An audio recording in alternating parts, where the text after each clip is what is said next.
Hi there, this is Carl Irwin, and this is going to be a talk, hopefully a relatively quick talk, concise talk about music composition, writing music. This is a follow-up to a previous video where we discussed writing music, and it was titled How to Write Music, The Truth.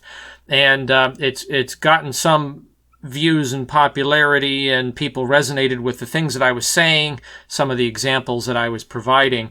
However, when I initially posted that to some prominent forums online, one for Linux musicians, another one for at VI Control, which many people frequent, it initially got some argumentative pushback, which is welcome.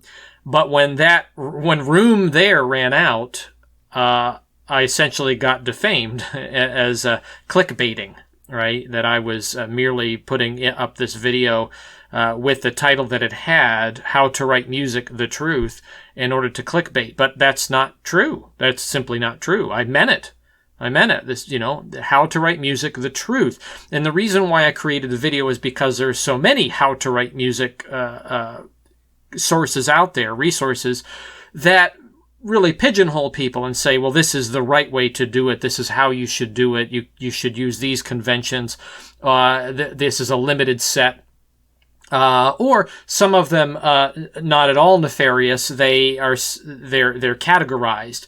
How to write music. This is a theoretical construct. Then another one, and then another one, and then another one. And the idea there being from those very good providers that you gain access to all of these different talks and examples, and then you develop a vocabulary. And I'm fully behind that. My video was about breaking down barriers, however, for people that are gatekeepers. And I know gatekeeping is kind of a trendy word, but it's actually a very old concept. It's been around forever, and it exists in every single content area and profession known to mankind.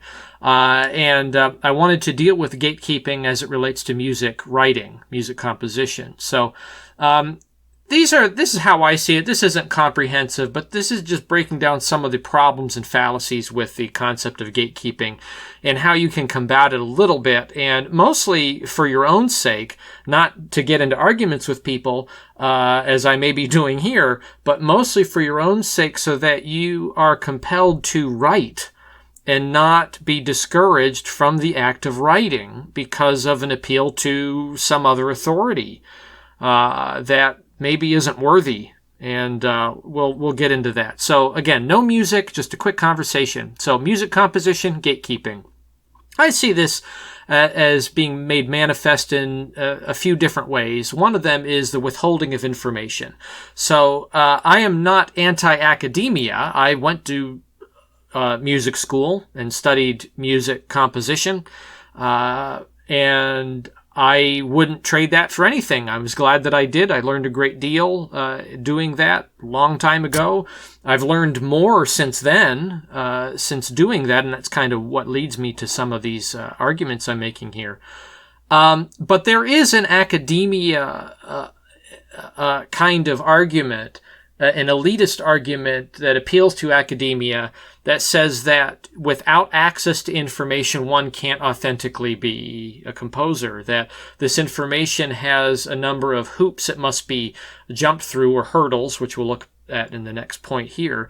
But the information is set apart, and it's attainable, but it's difficult to attain. And unless one gets access to the information which is being withheld, then they can't authentically be good at what they're doing, or do the true thing. Right? And I think that the argument there is, the burden is on the people making that argument or pretending to maintain information.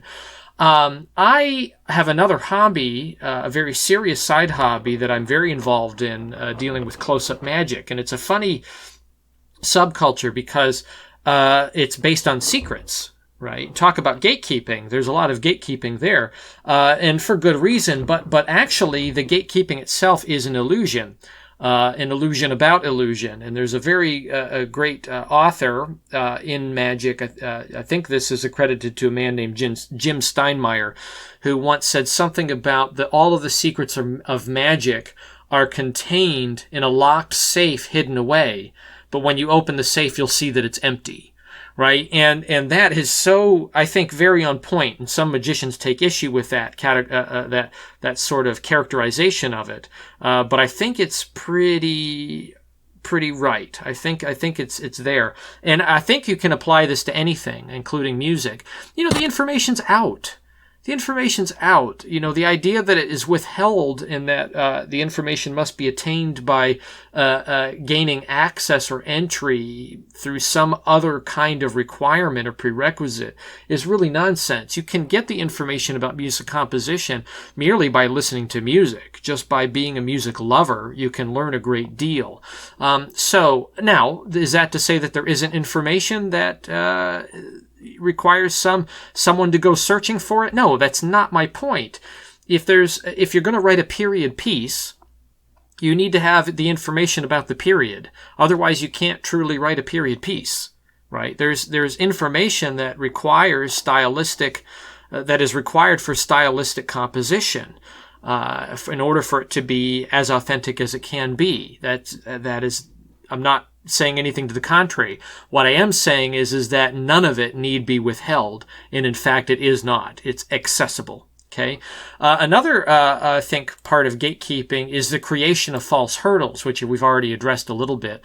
But that is to say that one must do certain things before they can be authentic. Again, we'll get to authenticity here in a minute. That is to say, well, you can't really write the right way or compose the right way until you have done these various sorts of projects, until you've investigated these different avenues, that there are these hurdles that must be attained before you can actually arrive at a place. Now, I want to point out again that I'm talking about the creation of false hurdles. These are things that are really just not necessary and not supported in argument. Obviously, any kind of acquisition of something has some hurdles to it. If you're going to write, again, a period piece, there's going to be some hurdles, not just with information, but also with access to resources that you're going to have in order to write that period piece. But we're not talking about that. We're talking about writing music that you choose, about discernment. We'll talk about discernment a little bit later here. But we're talking about the ability to write what is coming from you in whatever kind of mode you want to do it in. There's nothing restricting you from doing that. If it sounds good to you, there's no other extra hurdles that need to be present in order for you to be satisfied with the work that you've done.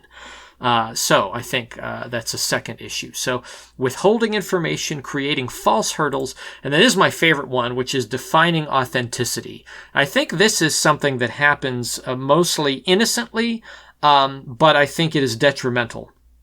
Whenever I posted the original video and I gave some examples on what someone could do, a track one could take, I got some pushback. Someone said that what I was doing was just seeing what sticks. Just throwing paint at the wall and seeing what sticks. That's not real composition, right? But in one respect, this is a reduction to the absurd. That wasn't at all what we were doing, because we were talking about known conventions and having a prerequisite understanding of the conventions that I was using as I described them. I would say, I'm thinking in this mode, therefore let's use this mode. That requires a prerequisite understanding. So I wasn't just throwing paint at the wall, right? But I want to push back on that because this is actually a true mode of creation. There is a whole type of visual art that is literally seeing what sticks. And it's true, it's authentic, it's intentional. You can't reduce that to the absurd and say that it is not authentic. Okay, what a person is actually doing when they make an argument like that is they're saying, I don't do that. You are doing what I don't do, therefore it is not authentic. You see, the problem with the argument is that they have defined it, what authenticity is, based on their own experience and limited only to that. And they are throwing out all other experiences in favor of their personal one and redefining what is authentic based on that. That's an unsupportable argument. You really can't argue that and support it in any kind of provable way, right? Another one is another reduction in a way of creating some false hurdles is to redefine what someone's doing by classifying it. That's a good way to start. Well, that's a nice little trick. That's a good way to start. But it's not the real thing. I think once you've done that good way to start for a while, eventually you'll develop a vocabulary and you'll be authentic, right? Again, it's unsupportable. You can't really support that. Something is a good way to start. I will say this because there are modes of composition, as I said, that literally are this and could be defined as that for a person, but they are legitimate. You have to answer Schoenberg, right, to use a musical personality. You have to look at Berg, Schoenberg, various other types that were intentionally defying constructs that preexisted by using palettes that are external, literally throwing paint at the wall to see what sticks on purpose in the formation of art. True composing. Now, I'm not saying I like that music. I'm not saying that I write in that way. I'm just saying that you have to answer that. Good luck. I'm waiting. I mean, we'll all be waiting for years for you to come up with a coherent argument that discounts them as authentic, right? Particularly because of the intention of it all, right? So this kind of condescension, I think, is unhelpful, and it's really just about redefining or defining authenticity with the intention of excluding people and what they're doing. Okay, and now this is the last one. This is actually a quote from someone said this. I think what you're doing is more handicraft than composition. And I just laughed at this because it's completely made up. It's completely made up, right? That's not even what that word means. Right? Handicraft is the idea of creating with the hands from resources that are available. That who's to say that that's not craft work or creation at all, right? Or that it's a subordinate classification. That's just ridiculous. And I think what this comes down to, again, is this appeal to authority. The individual is saying, I do it this way. The way I do it must be the authentic way that comes from experience, my experience, and anything else is merely subordinate to the experience that I have attained. They might be saying that once upon a time I did the thing that you are doing or the something that you're suggesting, and I went through that phase and then I ended up where I am at. Therefore, what you're doing is not actually the final result. But in reality, what they're saying is I've done what you've done before. I don't do that anymore. I now do this. And therefore, I have defined what is authentic because this is what I do. It's unsupportable. It's an appeal to an authority that doesn't actually rest in the argument. It rests in the claim of authority, in the position of authority, right? Now, expert witnesses are extremely useful, but not because they are experts, not merely because they're experts. They're useful because as an expert, they can make a solid argument. Their arguments are more likely to be solid and examinable. You can look at the argument, you can piece it apart, you can reconstruct it, and you can say this is sound. And that is not because they are an expert. It's because the argument is solid. And the reason why they have solid arguments is because they are an expert. Okay? You have to have both. You have to have the argument with the expert, not merely just the expert alone. You can have an expert that makes a really bad argument, and that doesn't make the argument better. The argument is still junk, right? That's an appeal to authority. So merely appealing to authority to experience without actually supporting the argument is a way of defining authenticity, which is not helpful. It's gatekeeping. It's gatekeeping. You have to support that. Okay? Now, I want to stop for a moment and just explain. I'm not doing that right now. One might say, well, you're just giving your experience and you're just making your argument. But I am not defining parameters, you see.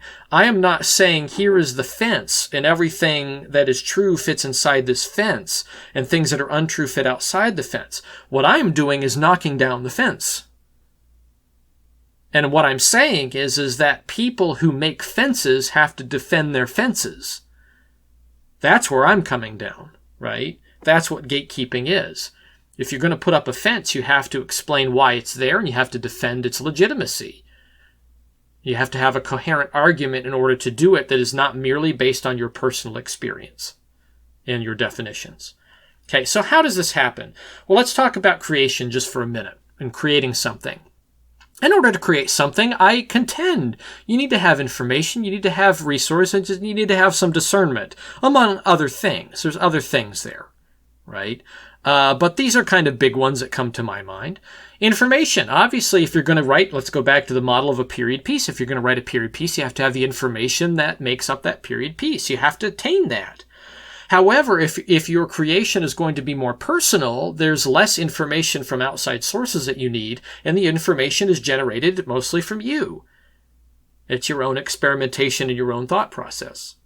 Resources also. If you're writing within the constructs and the confines of a period piece or a certain kind of theoretical structure, you have to have the resources in order to do that. If I'm going to write a string orchestra piece, I need a string orchestra, or I need the sample set to do it realistically, right? And the know-how and the information, again, popping back up here, to be able to render that realistically in order to actually generate the music, not just merely write it. Resources do matter.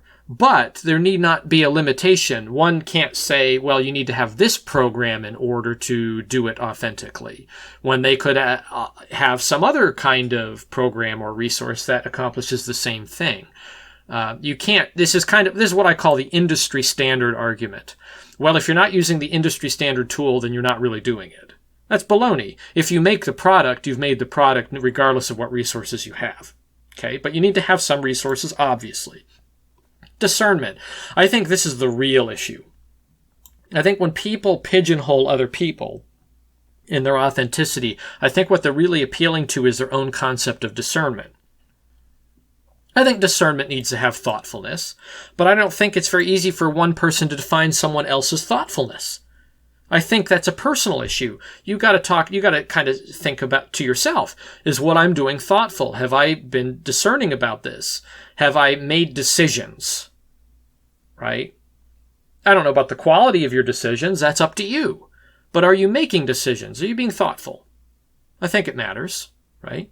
And this might actually come down to just defining your parameters, like a serialist composer or someone who's writing from a cipher.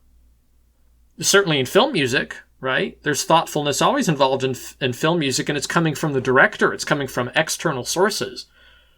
And then the composer is going to apply some level of their own thoughtfulness, but they're subordinate to someone else, and you wouldn't say that it's not composing. Okay, but some amount of thoughtfulness, decision-making, some discernment. This is an issue here, is I think people perceive their discernment as being real-time or out of real-time. That is to say that I have now made my decision, and now I've truly made manifest a worthy piece of vocabulary in my music.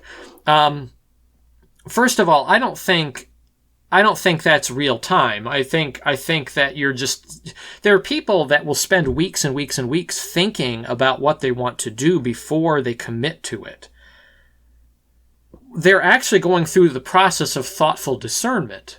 They're taking a really long time to do it, and there is nothing wrong with that. But that is not the only way. You see, there are these other people called jazz musicians that work in improvisational vocabulary.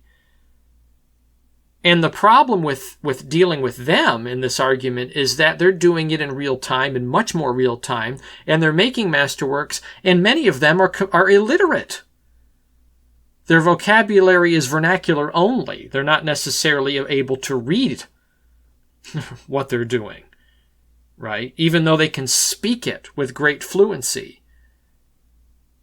There may be a lack of information there, but it's no less legitimate or authentic.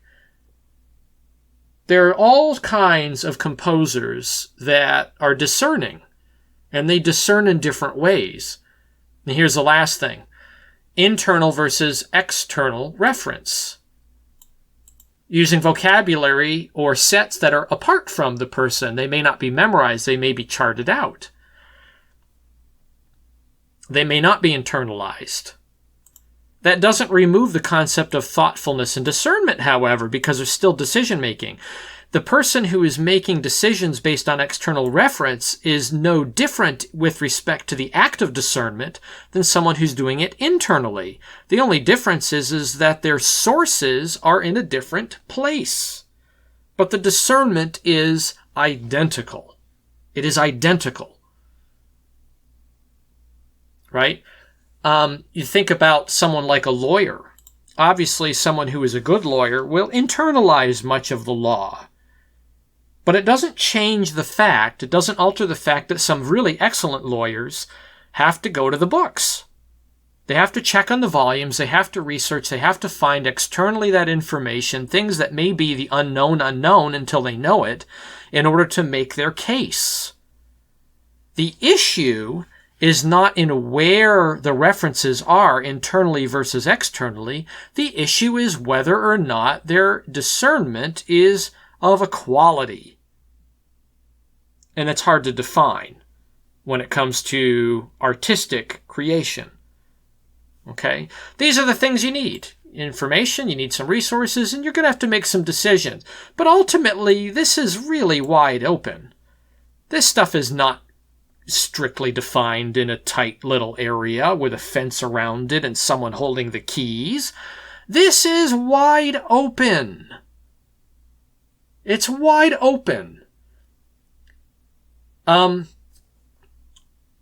If I have a deck of cards and 52 different identities and I shuffle it, the chances that somebody else in the history of the world would ever shuffle the cards exactly the way, with 52 variables and 52 positions, shuffle it in exactly the way that I have, is one chance in a number that has 68 zeros after it, mathematically. And what that means is that the probability of having done the same thing with just 52 variables is nearly zero. I mean, it's never going to happen. The probability is so remote that one could say with confidence that nobody has ever shuffled a deck of cards the same way as somebody else ever in the history of the world, and probably never will. The probabilities are too vast, right? Think about something like music. Someone says, well, my problem is with composition is that there's so many alternatives out there, but writing music is about that one thing. Well, that's the whole thing there, isn't it? Right? One won't write the same thing as somebody else. You have all of these things to choose from, but it's the discernment that makes it composition. When somebody else is doing this stuff externally, if they so choose, or over extended time, or real time, whatever, if they're doing it with thoughtfulness and discernment, it's composition, no matter how you look at it. Defining it any other way is doing this. It's creating an authenticity that is arbitrarily defined only by your feelings and your experience. And nobody can do that. Nobody can do that. So where do I end with this? Get out and write. Write. And when you hear people making these arguments and trying to pigeonhole your creation and your process into these various elements of gatekeeping, they're not worth listening to. They're not worth your time.